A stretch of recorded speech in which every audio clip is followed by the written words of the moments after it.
rather God's ceasing from His creative work since it was complete. In other words, the word Shabbat means that when God ended His work, the sixth day, He ceased. In other words, He created no more. So what I want you to see is that this first week of human history is what I call God's week. It is not man's week, it's God's week.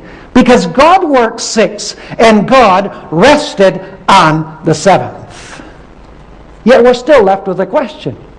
What did God do after He ceased?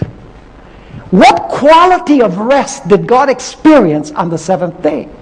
How did God rest? What did He do on the 7th day? We know He didn't work, but what did He do that whole day? What was the quality or what kind of rest did He have?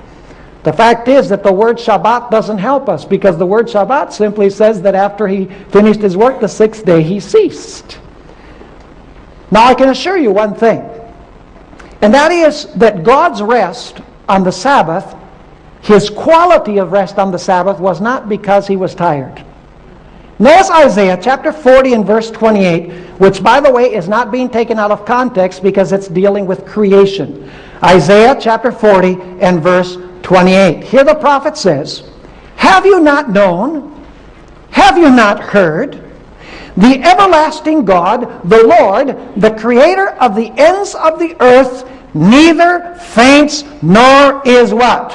Nor is weary." Do you think that God, after He created, He says, "Whew, I need a rest"? I mean, how much tiredness can be produced by saying, "Let there be light. Let there be the firmament. Let there be dry land. Let there be trees and flowers. Let the sun, moon, and stars occupy their places. Let there be birds. Let there be fish. Let there be land animals." I mean, how much effort does that take? So we know that God did not rest. His quality of rest was not because He was tired. So we ask, what was His quality of rest? What did He do the 7th day when He ceased? The fact is that we have 2 words in the Old Testament that help us understand the quality of God's rest on the 7th day. Go with me to Exodus 31 and verse 17. Exodus chapter 31 and verse 17. It says there, speaking about the Sabbath, "It is a sign between me and the children of Israel forever." And some people say, see, it was for Israel forever. Let me ask you, to whom did God give the 10 Commandments? To Moses, right? And whom did He give the 10 Commandments to? Israel. So because God gave the 10 Commandments to Israel, the 10 Commandments are only for Israel. You don't buy that, do you? Of course not. Just because they were given to Israel does not mean that they were given exclusively to Israel. See, God is speaking in the context of Moses and Israel. So He says it's a sign between Him and Israel. If He was writing today, He would say it's a sign between God and us. And by the way, we know who Israel is. If you are Christ, you are Abraham's seed, and heirs according to the promise. So it says there, "It is a sign between me and the children of Israel forever. For in 6 days the Lord made the heavens and the earth, and on the 7th day He rested." Guess what word that is? Shabbat. That's right. He rested, but now we have to find another word. He rested and was what? Refreshed. It's the Hebrew word nafash, a very rare word in the Old Testament. Do you know what nafash means? It means to take a breath. It means like going like this. That's nafash. Can you picture God? It's kind of like an artist who has done a majestic work of art, a masterpiece, puts the final touches on the canvas, and then he steps back, he goes, that's nafash. In other words, the idea is that God is stepping back and He's taking a breath and He's enjoying what He made. That's what the word nafash means. It means to take a breath. On the seventh day, God took a breath. God, wow. You can just imagine God. Now there's another Hebrew word that describes the quality of God's rest. Go with me to the book of Exodus, chapter 20 and verse 11. Exodus chapter 20 and verse 11. And while you're looking for Exodus 20 verse 11, let me ask you this. Who wrote Genesis? I didn't say who's the author. The author is God. The writer is Moses. Who wrote Genesis? Moses. Who wrote Exodus? Moses. Same author. Not same author, same writer. Now, what three things did God do with the Sabbath at creation? He rested. What else? He blessed. And what else? He sanctified. Now let's notice if we have the same three things in Exodus 20 verse 11. Notice Exodus 20 verse 11.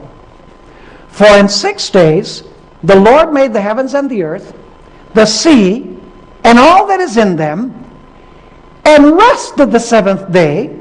Therefore the Lord blessed the Sabbath day and hallowed it. Same three things?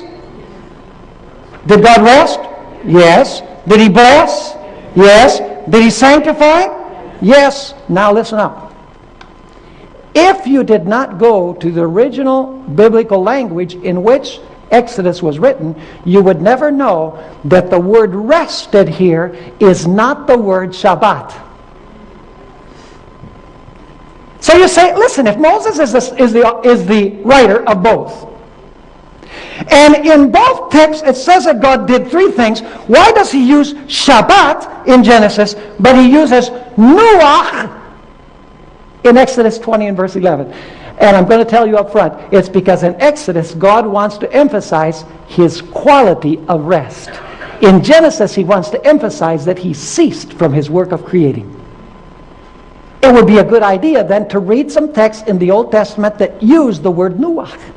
Other verses to see what connotations, what ideas are connected with nuach, with this rest that is spoken of. Go with me to 1 Chronicles chapter 22 and verse 9. I want to show you that nuach means rest, peace, and quietness. This is speaking about Solomon. It says there, behold, a son shall be born to you, who shall be a man of nuach. Shall be a man of what? Rest. And then it continues saying, and I will give him nuach. I will give him rest from all his enemies all around. His name shall be Solomon, for I will give what? Peace and quietness to Israel in his days. So what is connected with nuach? Peace and what? Peace and quietness have to do with nuach. There's something in nuach that involves peace and quietness. But there's more to the word nuach than just peace and quietness. It's kind of a joyful peace and quietness. Notice Esther chapter 9 and verses 17 and 18. I'm going to go through several verses now so that you can see the words that are linked or connected with nuach. It's rest, yeah, but it's not just going to sleep or just kind of sitting down and not doing anything. No, it's an active rest, if you please. Esther 9, verses 17 and 18. You know that in Esther's day, Israel was doomed to death. A death decree was given against them. It was going to be executed a certain day. And you know that when that day arrived, God intervened and delivered Israel from their enemies. And as a result, a feast was established.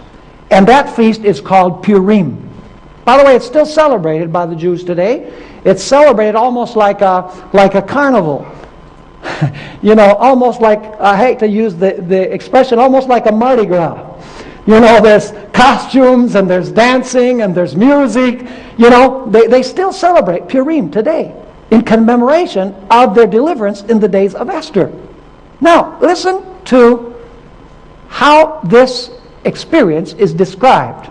Verse 17.